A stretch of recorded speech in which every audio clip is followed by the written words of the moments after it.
welcome to Total Wellbeing with Jacinta. Today, I have with me a very special friend, and we're going to talk about something very interesting. In Ghana, we hear a lot about the bipolar affective disorder. We all think we have a fair idea of what it actually means, but you'll be surprised to know today that most of the things you thought it was is not actually what it is. So who do I have in the studio with me today? Her name is Esnamdra. Okay. Esnam is a mental health advocate and also A YouTuber. okay. So don't go anywhere. We will be right back.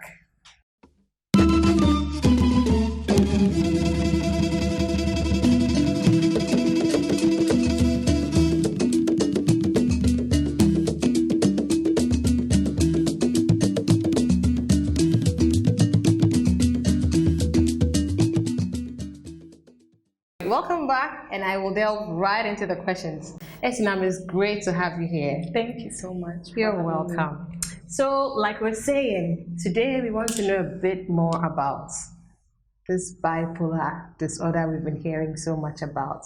When we say bipolar disorder, what exactly does it mean? Okay, so bipolar affective disorder is a mood disorder. It's also a mental health condition.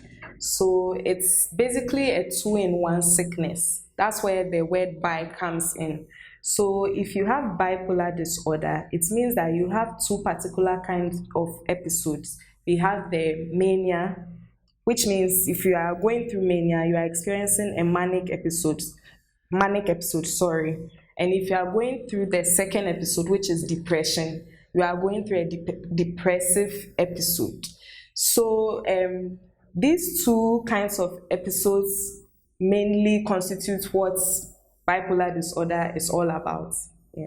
So I'm getting bi means two, polar Yes. means like two different poles. Yes, so two I different like poles. how you're describing how that you're manic 1 minute and another minute you are depressed. So like you can be so high 1 minute, then the next minute you are sober, and you're like, is this the same person? Yes. Right? But in actual fact, before a psychiatrist diagnoses you with a mental health condition like bipolar disorder, it means that the particular mood has spanned for weeks or months. So you can't just see someone who is behaving in a that kind of manic way and say, oh, this person has bipolar disorder. That particular manic episode must last for weeks or months or sometimes even years in rare cases. Yes. Oh wow. And if someone is depressed too, the same thing. The person is depressed for weeks, months, and years. Yeah. But that's a problem. I mean, if you're manic and it goes on for months or weeks, I mean, give me some of the examples of the things one can do when they are manic, so we can understand what exactly we're dealing with here. It's different for everybody, but when someone is manic, they may be talking excessively, they may be having racing thoughts. So when they're having racing thoughts, I think that's where the talking excessively comes in. So they may be thinking, oh, I want to buy this car. Oh, why don't I start a building? Oh, why don't I give money to this person? It's like it's just coming a lot. The thoughts are coming boom, boom, boom, boom, boom. So then sometimes they can be also excessively generous. They'll just give, like, there's a story of a man who gave his life savings out just like that. Sometimes they may even give to total strangers, random people. The person may also experience insomnia, difficulty sleeping. The person may also have grandiose ideas or beliefs about themselves or certain situations. So someone who is manic may say, oh, Donald Trump sent me to Ghana to collect some data or information for him. So when people view a manic person, they see that person to be irrational or crazy, like there's something wrong with this person, because they know that the person they've known is very different. And most of the time, I like to say that when someone is manic, they do not know what is going on with them or around them. I personally, when I'm manic, I see it as if something has taken over my mind. I'm doing certain things, saying certain things. It's when the episode is over that I realize that, oh, I'm manic. Sometimes when someone is manic, they may do excessive cleaning, like the whole house cleaning. Like you even think the person has obsessive compulsive disorder, OCD. Yeah. So the manic symptoms, they are quite a lot. They are different for everybody. Some people to know that when they are manic, they get into trouble with people.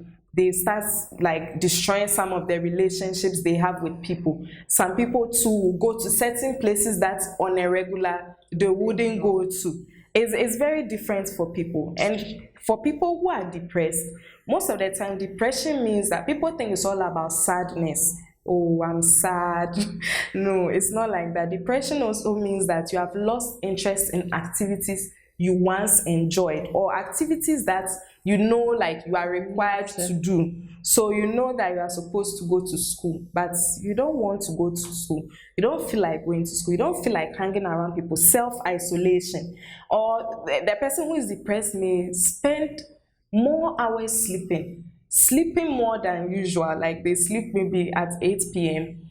and the following day they wake up like 2 p.m. They want to sleep, they just want to escape from reality. Or some people too who are depressed, they find difficulty sleeping. So depression comes with its own trouble. Some people, like I said, when they are manic, they are not aware. Some people too, when they are depressed, they don't know what's going on with them, and someone has to tell them that, hey, I've realized that now you are sleeping so much.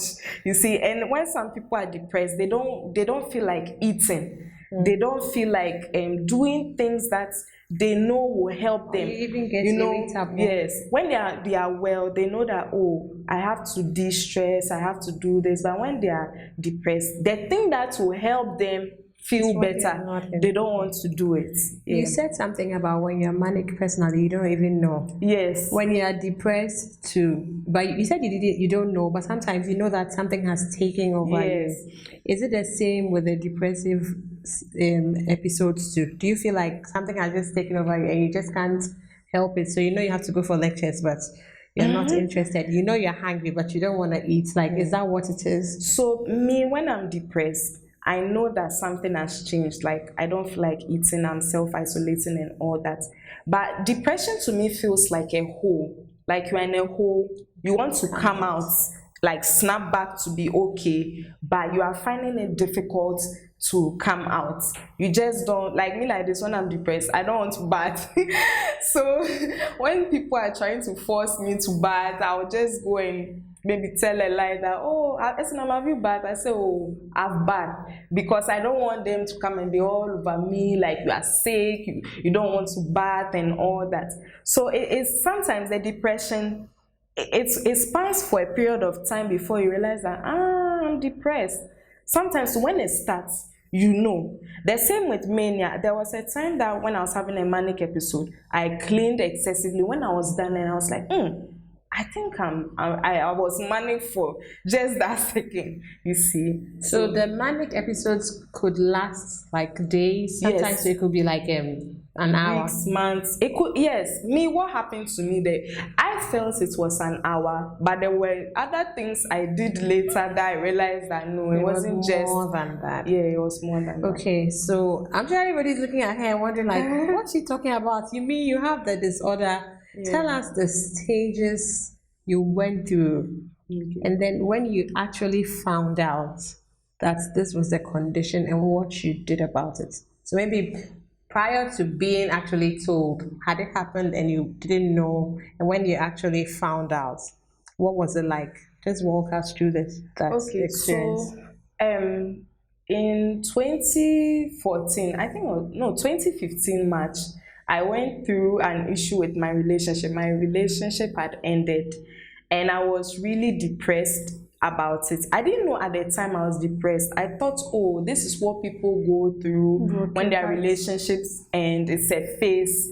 And I had a friend who was supporting me at the time. She would help me to go to lectures, help me take my bath, eat, and all that. So I thought, oh, after a period of time, I'll snap back. So this is her talking about ending a relationship, and you know when you end a relationship, you're brokenhearted, you're not interested in it's a normal thing. So you don't really expect that there's something else to it, but there was something to. Yes, yes. So how did you get to that point? Yes, and I would like to say that it's not only bad or tragic events that can trigger a mental health condition, even happy events. Maybe you've always wanted that baby girl, now you have finally gotten a baby girl, you are having less sleep, and everything is different. It can trigger a condition. Or you travel, you always wanted to go to Poland, now you're in Poland, you are not seeing your friends, your family.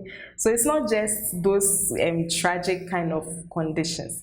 Yes. So back to the question. So yes, you were depressed, you didn't want to go to lectures, but your friend was helping you out, and then what happened? And then I had to come home. You know, at home your real self shows.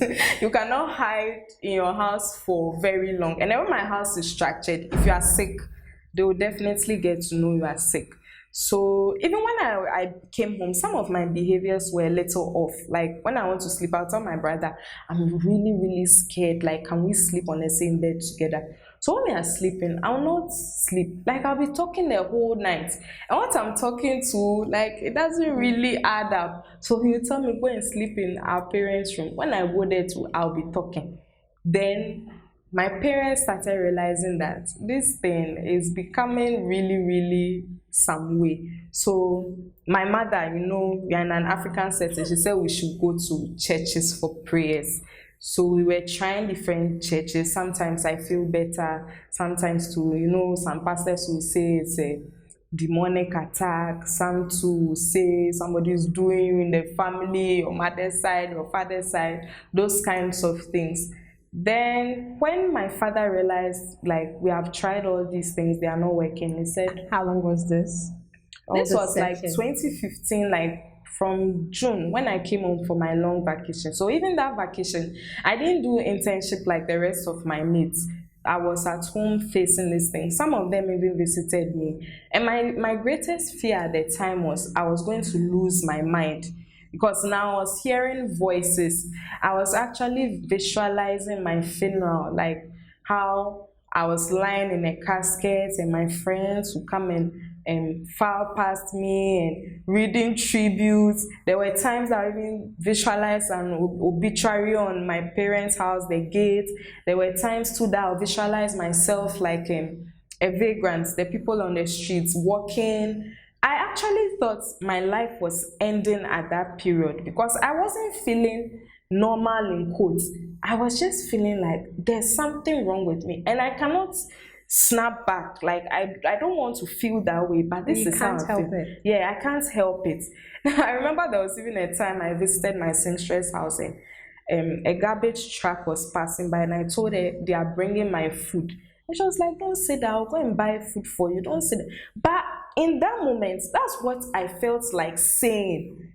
I wanted, I could have said something, but that's what I wanted. So it's like I was scaring everybody, especially my mother. And my mother's brother, unfortunately, had a similar experience through drug and substance abuse. So he's on the street. So for this to be happening again, it was very, very difficult for my mother. It's like, why is this happening? And why is this happening to my first child, my only daughter?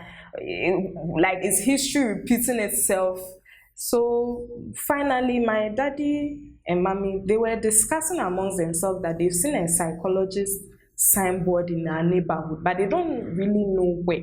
So we're driving around in the neighborhood, and finally we found a place. So as I was sitting in the car with my mother, I was still talking and saying things. I don't even remember the things I was saying. But even before we got there, while my father was driving, I tried to open the car door about 2 times. So it wasn't easy for anyone. It was very stressful.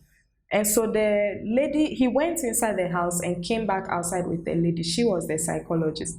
So when I saw her, I thought, she's called Dr. May Kalenu Caesar. I was like stunned by her physical features. She was very tall, she's still tall, and very beautiful. And I started opening up to her about what I was going through. And one of the things she said, we went to her office in the house, she told me was, you are going to be fine, you go back to school, you'll be well. And at that point in my life, I didn't see myself going back to school, because this is someone that's like, I'm not even bad, then how will I even go to school? And she was encouraging me that one day I'll share my story. I just felt she was saying this thing because she has to say something to make me feel better, but she was encouraging me. But before we saw her, my father, someone recommended a psychiatrist to him. So we went to see that psychiatrist. And I didn't like my experience with that psychiatrist because I felt like I was thinking about, look at all my friends. Which of my friends go and see a psychiatrist? Like, why should this? I'm just 21 and I'm already seeing a psychiatrist. And my perception about mental health, I didn't really know much about mental health, but I knew that when they tell you have a mental health condition, you have just received your visa to the asylum. Yes, like you are just going to be like that. There's no hope for you. It's a death sentence. So when this psychiatrist, at the time, I think he diagnosed me with schizophrenia, and he didn't even tell me personally. He just told me to step out and told my parents something and prescribe medications, and he was telling me the medications to make me feel drowsy. So I was like, I can't go to church again. He was like, no, for the meantime, I can't go to church. So I saw my psychiatrist as my enemy because church was very important to me. And I started getting these thoughts like, the devil is behind this. He doesn't want me to live a normal, happy life. Church is my happy place. Like, why is this happening to me? So it's like when I go and see the psychiatrist, he's just ready to write another prescription. And every time we were on the way to see that psychiatrist, I always used to pray to God, like, I hope today is the last day I'm going to see him. But it kept on like going on for a while. So when I met that psychologist, she said, oh, she knows that psychiatrist, and if I'm not comfortable with him, she can recommend another person. And me, I told her that, look, from the experience I've had, all of you are bad. Like, you are not trying to help us. You're just trying to make money. Like, and she told me, no, that's not it. Like, she'll recommend someone. So she recommended Dr. Levina Jima. And then I started seeing her. And now the struggle was, Esinam, take your medication. If you take it, it's like malaria medication. You'll be fine. I didn't want to believe them because when I took in the medication, I saw that it made me very drowsy. It's like the sleep was just descending upon me. Even the psychologist and the psychiatrist medications were all making you very drowsy. Yes, because it's like a foreign body is now entering your system. It's like they are trying to be friends. So it will take some time for your body to adjust to it. Do you get it? So it's like a particular phase, but after a while, it wears off gradually. And if you are committed to the treatment, it wouldn't be as severe as the beginning. So I wasn't minding them. My parents were sure when I'm home, when I go to campus, I don't take their medication. So I was in denial for 1 year. And I was in denial because I'm like, maybe crying, they are even lying. It's not true. I don't have a mental health condition. So is this what? So I kept on asking them, if you are saying it's like malaria medicine, so when will I stop taking the medication? They will tell me, take 1 day at a time. And that's not what I want to hear.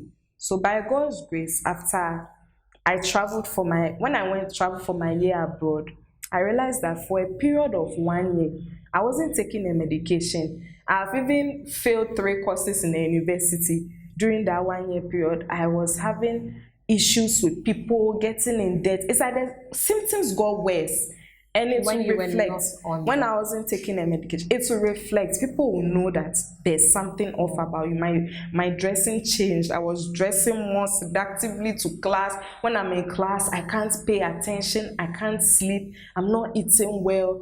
I wasn't happy about what was going on. But I felt like, no, I don't want to take their medication. So when I started taking the medication when I traveled, I realized that, what they told me was true.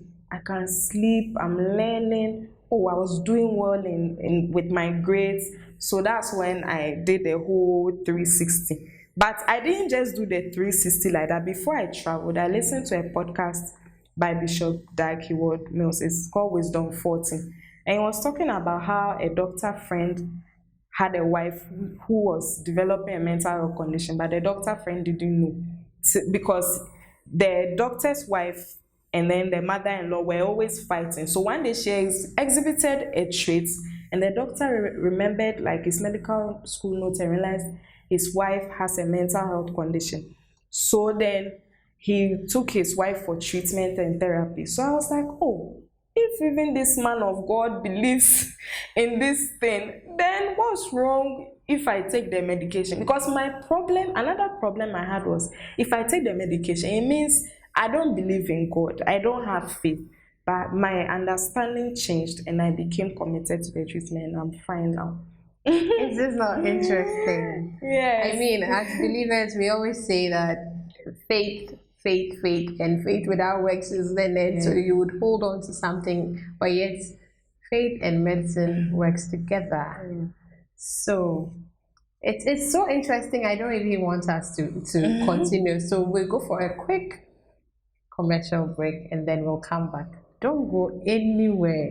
Nowhere.